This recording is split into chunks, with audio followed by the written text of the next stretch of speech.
Today we are starting the chapter The Living World.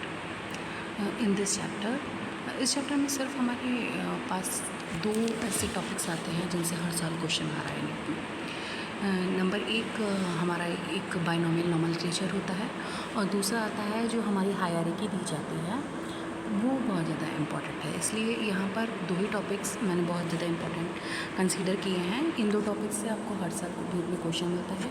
बहुत छोटा सा चैप्टर है इसलिए इसे करना बहुत इजी है और बहुत जल्दी ये चैप्टर ख़त्म हो जाता है और हमारे हाथ में कम से कम 4 से 8 नंबर आ जाते हैं क्योंकि इस चैप्टर से 1 से 2 क्वेश्चन तो श्योर होते हैं। इसलिए इस टॉपिक में इस चैप्टर में सिर्फ मैंने वही टॉपिक मेंशन किए हैं जो बहुत ज़्यादा इंपॉर्टेंट हैं या जिनको हमें जानना बहुत ज़रूरी है।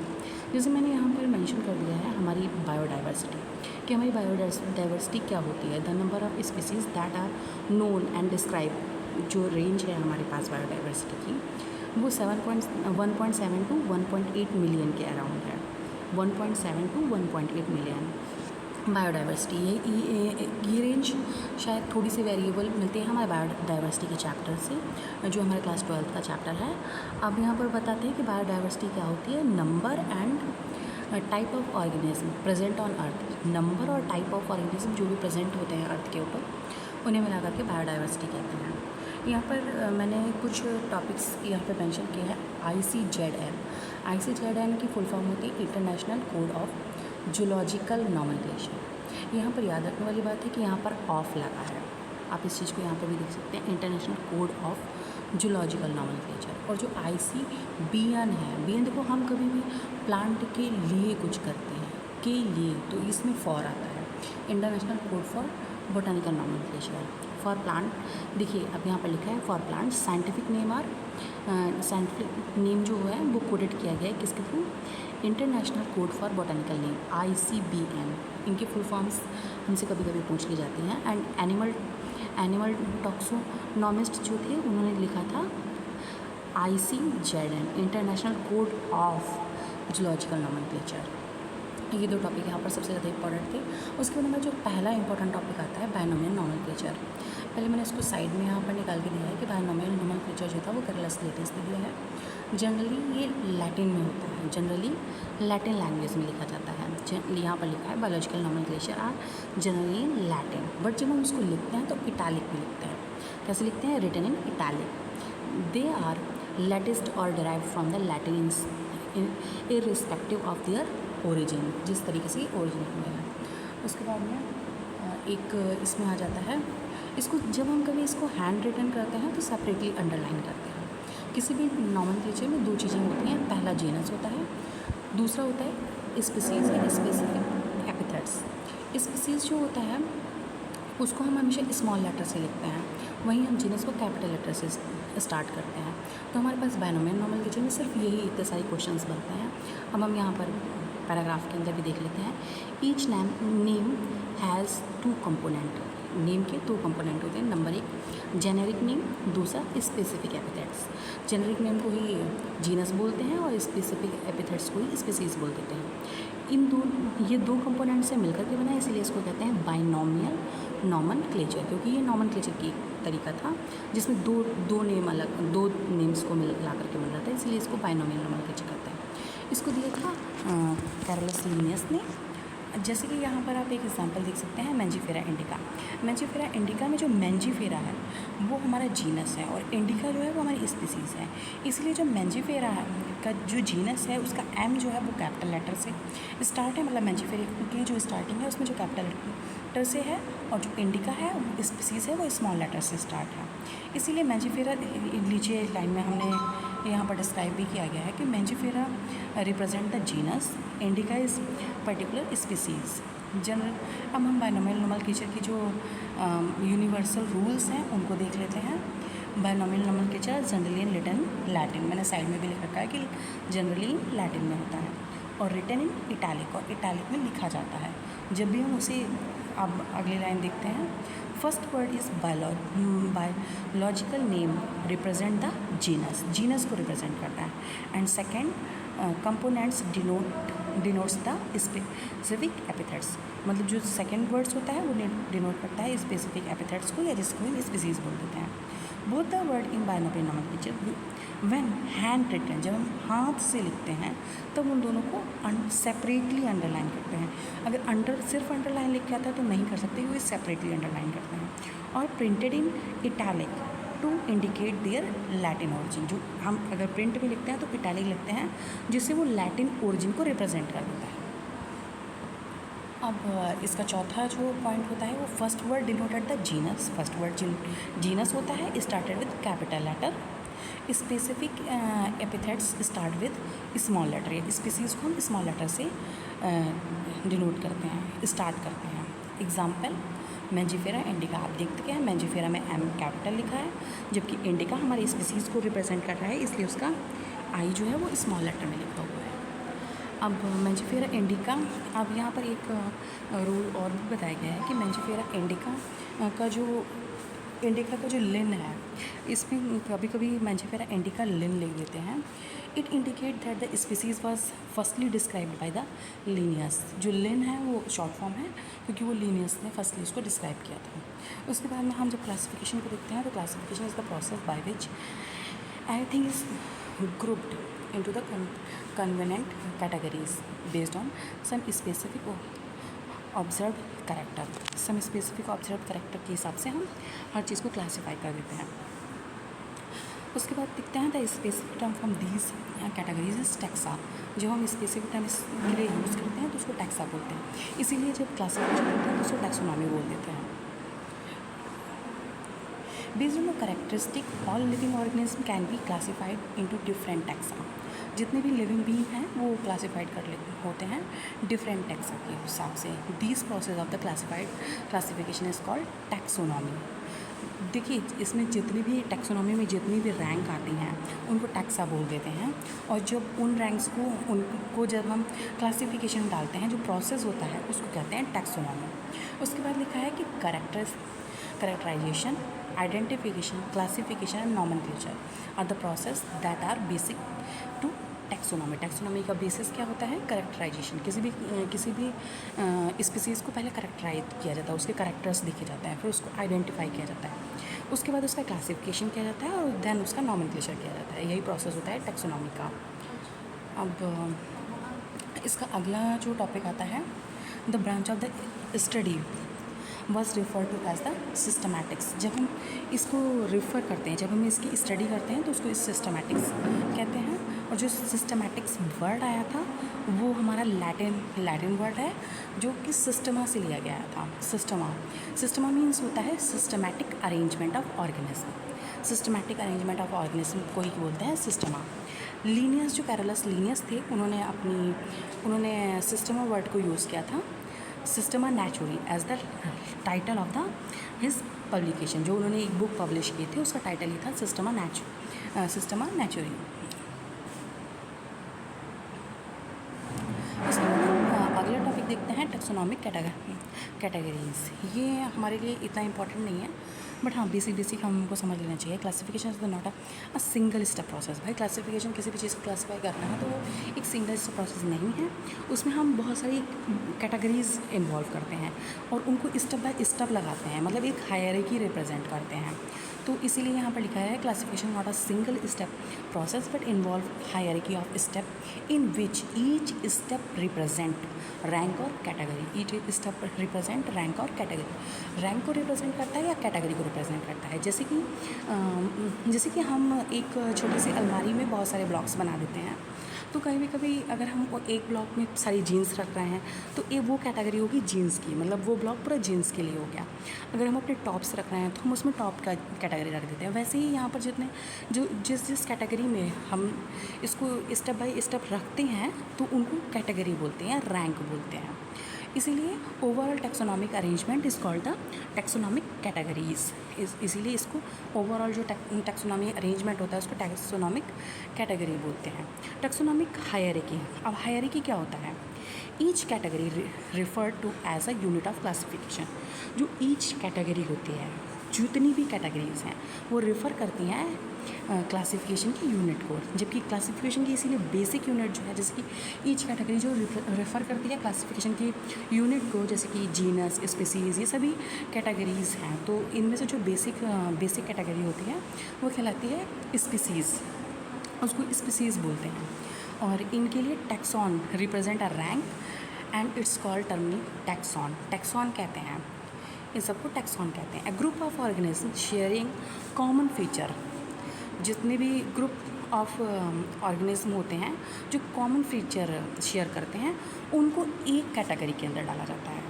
जिनमें कॉमन फीचर्स दिखे जाते हैं उनको एक कैटेगरी में डाला जाता है। वही मैंने शेयर मतलब अंडरलाइन किया है। ये group of organism share common feature give a rank और कैटेगरी, मतलब जिनके बीच में कॉमन फीचर्स हैं उनमें एक रैंक है, उनको एक कैटेगरी दे देते हैं। फॉर एग्जांपल यहाँ पर दिया गया है कि एक मतलब जितने भी हमारे इंसेक्ट की कैटेगरी में जितने भी ऑर्गेनिज्म रखे जाते हैं वो 3 पेयर्ड होते हैं और तीनों में जॉइंटेड लेग पाए जाते हैं। इसलिए ये जितनी भी हैं ये कैटेगरी रिप्रेजेंट करती हैं। ईच रैंक और taxon in fact represent a unit of classification. Each rank और ईच टैक्सॉन जो होता है वो रिप्रेजेंट करता है यूनिट ऑफ क्लासिफिकेशन को। अगर यूनिट ऑफ क्लासिफिकेशन हो जाए तो टैक्सॉन होता है या कैटेगरीज होती हैं या रैंक होती है। लेकिन अगर पूछा जाए कि basic unit of classification, basic unit, तो फिर वो हमारी स्पीसीज़ जाएगी। टैक्सोनॉमिक ग्रुप कैटेगरीज और distinct biological entity and not merely morphological aggregates नहीं दिखा जाता है। इनमें बहुत सारे भी अदर फीचर्स भी दिखे जाते हैं। अब जो हमारी बेसिक यूनिट जो होती है उसको देख लेते हैं, जिसको हम स्पीसीज़ कहते हैं। Consider a group of individual organism which fundamental similarities are a species. हमारी फंडामेंटल सिमिलरिटीज़ होती हैं उनको स्पीसीज़ में रखा जाता है। Species based on the distinct morphological difference, मतलब जितनी भी स्पीसीज़ हैं वो बेस्ड करती हैं, कोरिलेट या बेस्ड करती हैं किस पे, मॉर्फोलॉजिकल डिफरेंस पर लेकर के। ईच जीनस में हैव वन और मोर देन वन स्पीसीज़, मतलब एक जीनस के अंदर एक स्पीसीज़ या एक से ज़्यादा स्पीसीज़ आ सकती हैं। Represent different organism but having morphological similarities, मतलब अगर हम जीनस के अंदर रखते हैं तो उसके अंदर एक या एक से ज़्यादा स्पीसीज़ आती हैं, बट उनके अंदर जो होता है वो मॉर्फोलॉजिकली सिमिलर होती हैं। फॉर एग्जांपल जैसे Panthera have the another species it's called the tigris. जो पैंथेरा है वो टिग्रिस से अलग है, ठीक है।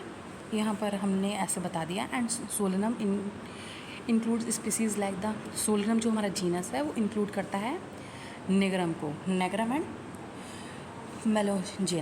मेलेजेना, ठीक है। ये हमारा जीनस है, जबकि 2 स्पीसीज़ को इसमें एक ही में डाल दिया गया है, एक ही जीनस के अंदर। अब हम जीनस को देखते हैं। Comprised a group of relative species which have more characters in common in comparison to species of other genera. इसमें मतलब हम बहुत जो स्पीसीज जिनके मोर कैरेक्टर कॉमन होते हैं उनको एक साथ रखते हैं।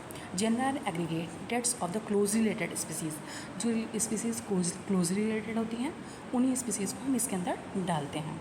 उसके बाद हम देखते हैं जैसे कि जनरल का हमारे यहाँ पर एग्जांपल दिया गया, potato and brinjal are 2 different species. Potato और ब्रिंजल जो होती हैं वो 2 डिफरेंट स्पीसीज़ हैं, but both belong to the same genus. कौन सा? सोलेनम से ही बिलोंग करती हैं, ठीक है। ब्रिंजल और पोटैटो दोनों। वैसे ही जो हमारा लायन होता है उसको बोलते हैं पैंथेरा लियोपर्ड होता है उसको बोलते हैं पैंथेरा पैरेडस, और टिग्रिस जो टाइगर होता है उसको बोलते हैं पैंथेरा टिग्रिस। ये तीनों अलग अलग स्पीसीज़ हैं, बट इनको एक ही जीनस के अंदर डाला गया है, जो जीनस है हमारा पैंथेरा। यहाँ पर हमें 2 ऐसे एग्जाम्पल दे दिए गए हैं यहाँ पर। अब 2 डिफरेंट जीनस हमको और दिया गया है। फैलिस जो कैट का होता है, जो कैट का जीनस है फैलिस, क्योंकि जो ये जितनी भी स्पीसीज़ हैं इनके जो कैरेक्टर हैं वो काफ़ी ज़्यादा क्लोजली हैं, ये क्लोजली रिलेटेड स्पीसीज़ हैं, इसीलिए इनको एक जीनस दिया गया है। अब अगली बात करते हैं हम फैमिली की। Family has a group of the related genus with still less number of similarities. अब जैसे देखिए हम जैसे जैसे हायरार्की में ऊपर की साइड में बढ़ेंगे, मतलब स्पीसीज़ से किंगडम की तरफ जाएंगे, हमारी जो सिमिलरिटीज़ होंगी वो कम हो जाएंगी, सिमिलरिटीज़ कम होंगी, लेकिन नंबर ऑफ़ मेंबर्स जो होते हैं वो इंक्रीज़ करते जाते हैं। क्योंकि जब हम देखते हैं ना कि कोई 2 सिमिलर लोग ना बहुत मुश्किल से मिलते हैं, मतलब वो बहुत कम संख्या में मिलते हैं। लेकिन जब हम मतलब बहुत सारे किसी ग्रुप में जाते हैं ना, तो ग्रुप में ना हमारे पास सिमिलरिटीज़ बहुत कम हो जाती हैं।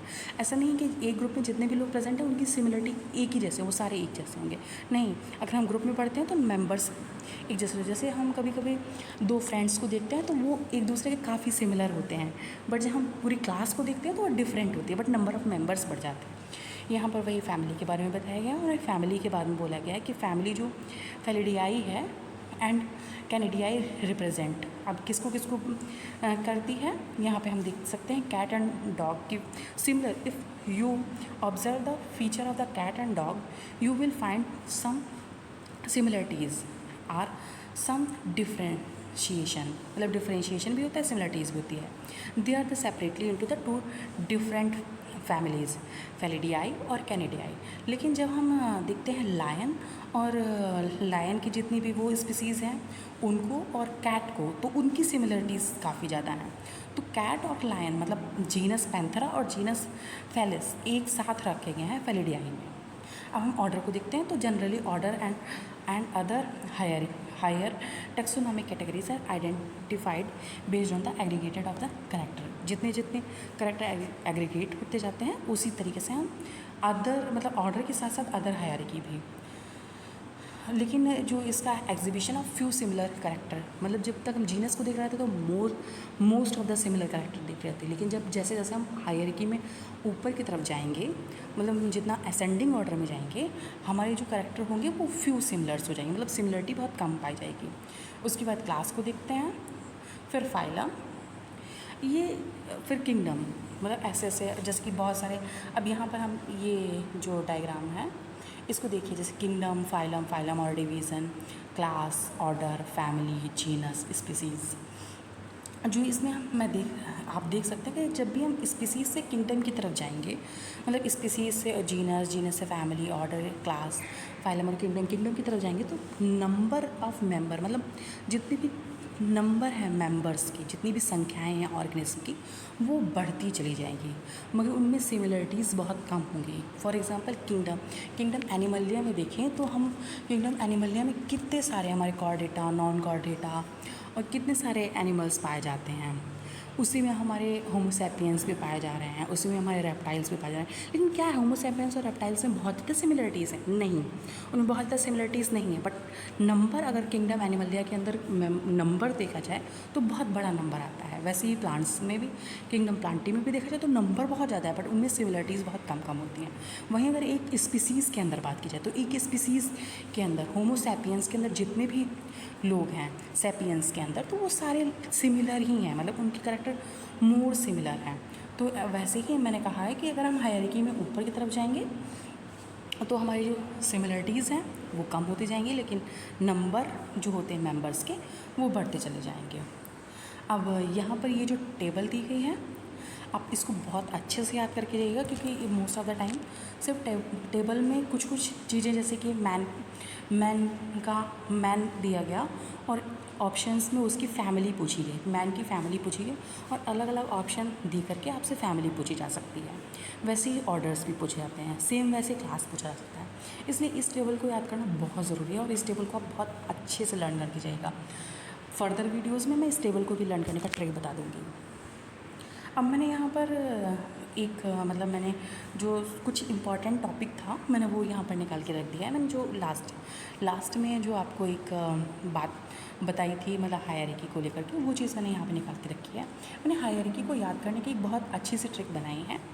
देखो आप कैसे हायरार्की याद करेंगे। एक होता है ना, हम कभी कहते हैं ना कि लोगों से कि बहुत प्यार से रहना चाहिए, प्यार करना चाहिए, लेकिन जब हम किसी से रियल लव के बारे में बोलते हैं तो इंसान फेल हो जाता है। वही मैंने यहाँ पर लिखा है, कमीने प्यार कर और फैल गए सारे। मतलब वैसे तो जब बहुत सारे लोग, बस सॉरी ये थोड़ा सा एक शब्द गलत भी हो सकता है, आप इसको गलत तरीके से मत लीजिएगा, बट याद करने का एक सिंपल से ट्रिक है, कमीने प्यार कर और फैल के सारे। कमीने का के से हम बना देते हैं किंगडम, प्यार के पी से बनाते हैं फाइलम, फाइलम को ही डिवीज़न भी बोलते हैं। जब फाइलम को एनिमल के रेस्पेक्ट में बोलते हैं तो फाइलम बोलते हैं, लेकिन अगर प्लांट के रिस्पेक्ट में बोला जाता है तो उसे डिवीज़न बोल देते हैं। और के ओ से मैंने उठाया ऑर्डर, फेल से फैमिली, गए मतलब जीनस, जी सारे मतलब स्पीसीज़। मैंने यहाँ पर बस ये याद करने की छोटी सी ट्रिक बताई है, प्लीज़ इसको बहुत सीरियस मत लीजिएगा, बस याद करने के लिए। जब आप एक दो बार इसको पढ़ेंगे, कमीने प्यार करो और फैल गए सारे, तो आपको ये याद हो जाएगी। क्योंकि होता है ना, हम प्यार करने के लिए बहुत लोगों से एक्सपेक्ट करते हैं, लेकिन मोस्ट ऑफ़ द टाइम लोग कमीने ही निकल जाते हैं। और वैसे तो प्यार के नाम पे बहुत रहते हैं, तो जब रियल लव की बात आती है तो सारे फेल हो जाते हैं। अब मैंने यहाँ पर एक टॉपिक, मतलब मैंने छोटी छोटी 2 लाइनें लिख दी हैं। Going down, number of members decrease. जैसे जैसे हम नीचे आएंगे, मतलब हम जैसे जैसे डिसेंडिंग ऑर्डर में आएंगे, मतलब किंगडम से फाइलम, फाइलम से ऑर्डर, फैमिली और जीनस स्पीसीज़, ऐसे हम इस ऑर्डर में आएंगे तो नंबर ऑफ़ मेंबर्स जो होंगे वो डिक्रीज़ करेंगे, बट सिमिलर कैरेक्टरिस्टिक जो होते हैं वो इंक्रीज़ करते हैं। मतलब उनमें कैरेक्टरिस्टिक जो होते हैं वो सिमिलर कैरेक्टर इंक्रीज़ करते हैं। वैसे ही जैसे हम नीचे से स्पीसीज़ से genus, family, order, division, kingdom की तरफ जाएंगे, तो going up, number of members increase but similar character decrease. यही बस हमारे पास इतने ही क्वेश्चंस इसमें से मोस्टली पूछे जाते हैं। यहाँ पर एक ये आप ये क्वेश्चन भी देखते हैं, question number 7, identify the correct sequence of the taxonomic categories. तो उस करेक्ट सीक्वेंस आप याद कर सकते हैं। जैसे मैंने बोला था ना, कमीने प्यार कर और फैल गए सारे, तो जब भी आप इसको लिखेंगे ना, तो जो बीच के फैल गए तो वो फैमिली और जीनस नहीं है बट स्पीसीज़ है, तो पहला ही सही है। इस तरीके से हम, मतलब आप देख सकते हैं, ये छोटे से, मतलब ये एक बहुत छोटा सा चैप्टर है, बट इससे हम एक्सपेक्ट करते हैं कि 2 से 3 क्वेश्चन बहुत अच्छे से आ जाते हैं। 2 क्वेश्चन, 1 या 2 क्वेश्चन ज़रूर आता है, इसलिए आप इसको बहुत अच्छे से याद करके जाइएगा। इससे कुछ रिपीटेडली क्वेश्चन सिमिलर ही आते हैं, इससे कोई बहुत ही हार्ड क्वेश्चन नहीं बनता है, बस इन्हीं लाइनों से बन जाता है क्वेश्चन। तो आप इन लाइनों को दोबारा एक बार फिर से रिवाइज़ कर लीजिएगा और ये चैप्टर आपका इस तरीके से ईज़िली कवर हो गया है। मैंने जितनी भी इंपॉर्टेंट चीज़ें हैं वो साइड में निकाल के रख दिया है, आप वहाँ से भी पढ़ सकते हैं। Thank you for watching and